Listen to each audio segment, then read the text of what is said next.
It depends how you phrase your questions. If you say, did you see anything suspicious, they think, no, didn't see anything at all, even though a guy's been running along with a gun in his hand. You know, there's nothing suspicious about that. But on the other hand, if you can give them some lead, one typical example of this was on the Police 5 up in the Midlands. We were looking for a group of men switching stuff from the boot of one car to the boot of another. Had a rough idea of where it happened, and indeed a chap driving past, a butcher driving past, happened to see this happening, and at the time he thought nothing about it, thought, oh.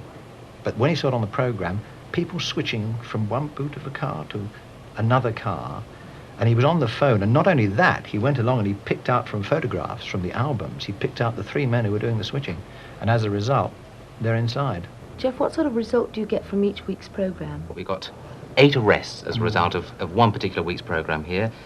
3, 5, another 8 there. Now that was a nice one because that was on a murder, the murder of a Security Corps guard, and the information that led to the arrest came as a direct result of somebody watching the programme. That's it. 6, take 1. She kicked him and screamed at the top of her voice. Once a week, Scotland Yard and television crews converge on the scene of an unsolved crime.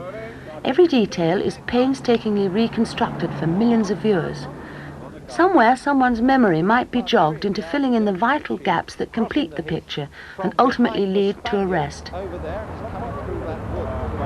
Scotland Yard has come to rely on their armchair detectives to help in the battle against crime.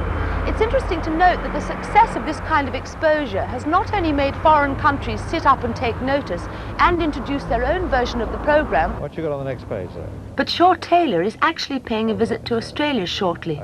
So all you Aussie Sherlock Holmes, stay tuned.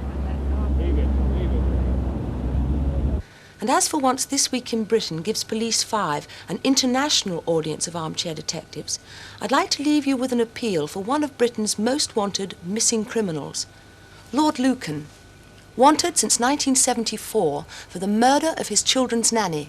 He could be anywhere in the world. If you have a rather charming Englishman living next door to you who looks like that, go straight along to your local police, ask them to contact Scotland Yard through Interpol.